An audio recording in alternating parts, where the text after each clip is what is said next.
Welcome back to another interview on the Courageous Nerd YouTube channel. Connor here, and this time I'm joined by actor Lukas Gage, who you may recognise from shows such as Euphoria, Tagged, Wireless, Love Victor, and American Vandal. This conversation is also available in article format on www.courageousnerd.com. If you enjoyed this interview or any of the others on this channel, please be sure to like and subscribe.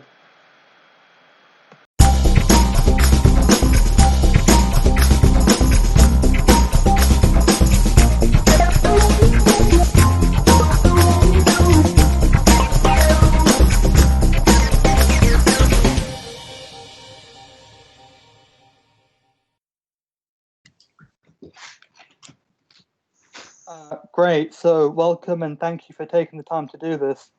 Of course, thank you for having me. I'm excited. And how have you been finding life in the pandemic? I have my on and off days. I think that this is the most life-altering event that I've experienced. It's heartbreaking, it's scary, and especially when you have people in charge who don't have any leadership skills. But yeah, I've been doing stuff to try to keep my mental health in check, and masks are inconvenient and uncomfortable, but we have to wear them. And we, looking back in history, have dealt with much crazier things. So this is just going to be the new normal, and I think we're going to find a way to adapt, and some days are harder than others.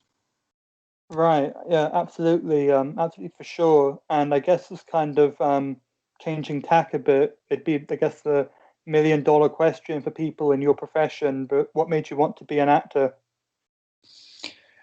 I think I just always wanted to tell stories, and I think it started at a young age of me just wanting attention, probably. Mm. I would do skits for my class, and I always had teachers that were really supportive, and I went to a camp, and I went to a film camp and did that for a bit.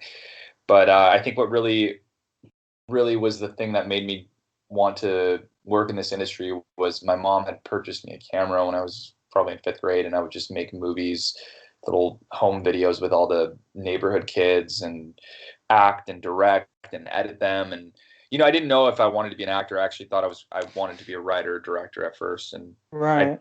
still want to do that. But the course kind of pushed me into acting more right now.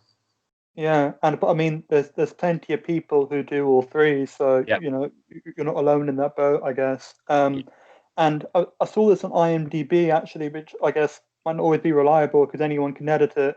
It said you're from San Diego, right? Is that accurate? So how much did already being in California kind of help when you had these kind of acting or directing ambitions? Sure. Yeah, it felt very doable. It felt like there was other kids in my school who were also acting, and Mm.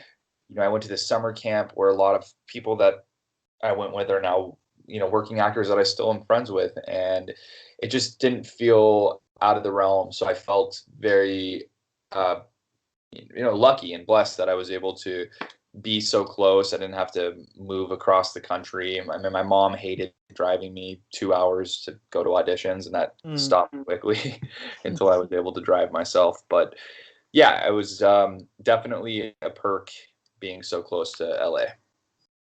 Right, yeah, and obviously you mentioned the other creative ambitions. Maybe I can broaden the question, but would you say you've got an inspiration in those kind of fields, like an acting inspiration or a director or writer?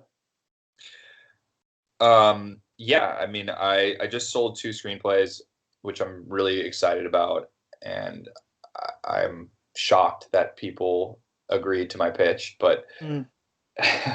um, so that I feel like I checked that box, and the next box I think is to eventually direct, and that scares the shit out of me a little bit more. I feel like I need to shadow somebody, and really, it's just such a hard job. You're having 1,000 people ask you 100 questions, and I don't think I'm quite ready for that, but that's the goal long term. Right, right. And you recently had a recurring role on Euphoria, and you were in the pilot. So how has it been kind of watching that show achieve the success it has?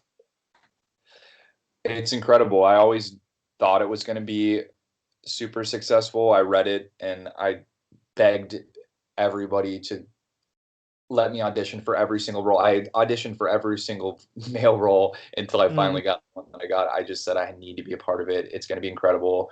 Um, I knew Zendaya was going to be fantastic. She's so talented, and Sam Levinson, the director and the writer, he's a genius. He can do no wrong.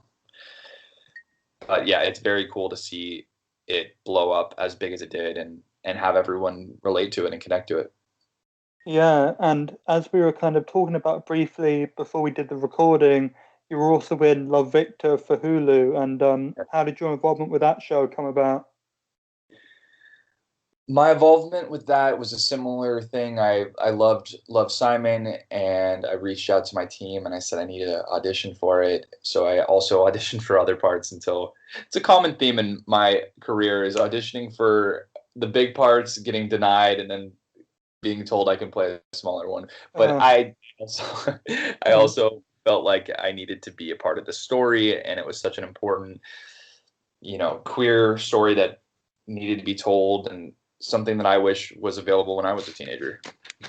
right. And I guess kind of in general, I'm always fascinated with these things in acting because uh, you were playing a character in that show who was in a relationship that predates like the storyline. So Yeah. did you put in any kind of work with George, kind of what it could have been like before Victor showed up? Yeah, especially with that one. I love George so much, and we Mm, immediately hit it off. And he was so open to kind of improv and talk about their history and make it real for each other. So I feel really lucky that I was given such a great scene partner who wanted to create a history, because a lot of times you're not given someone that is willing to go there and wanting to even talk about it. So I felt super lucky, especially with George. right. And I guess from like an acting perspective, when you're given a new character to play, what are the choices you start to make first? Is it, do you try to get down their personality, or I guess like you were saying, think about their history. Like where does your mind kind of go when you're starting with a new character? It's a really good question. I think what I start with is what we have in common so I can find a place to connect with. And Mm, then I start to look at the places that this character is different than myself so I can turn down that knob in my, I guess, innate personality and kind of adjust to whoever this person is. And then from there, I will create some history for it. But I mean, that's what I love about acting, to be unburdened by my own luggage, and self identity is something that I strive for. So that is what I'm so connected to, is putting on these different hats and feeling disorientated and not like myself. right. And you also appear in Wireless, which is a new thriller series for Quibi. And I guess how would you describe that show and your character in it for anyone who's unfamiliar? That show is a very interesting turnstile technology, innovative way to tell a story. It's a Mm, voyeuristic, modern way to use a phone to tell these stories, and you can feel like you're really interacting in inside of the story as an audience. So you move with the phone to tell the story, and I play the best friend that he is Ty Sheridan, who's the lead actor in it. He's always uh, calling on FaceTime to get to the location he needs to get to, and I'm kind of the gatekeeper. uh, right. And throughout your career, you're kind of mentioning it earlier, you've like recurred or guest starred on a lot of shows. Like I found like Supergirl, American Mhm. Vandal, tagged as some examples. Are there any experiences that stand out in your mind in particular? That's a great question. I think I think Tagged actually might stand out in my mind because Mm, it was the first big leading character that I ever had. I learned so much. I was learning new things, and I just felt like such a beginner, and I still do feel like a beginner, but I felt so curious and so green, and I learned so much. I didn't even know like where a camera went. Besides doing my own home films, like I never really got to be on set and see, what a wide and a medium and a close up meant, and what a gaffer does, and all these different things. That was like my film school, that set. Right. And as you were kind of talking about earlier, about or when you were saying about getting a character and trying to figure out what was kind of different or similar, do you think you've ever had an experience where you were playing a character that was quite similar to yourself? Yes, I do think so. I think Tagged also, if I'm going back to that, like season 2 or season 3.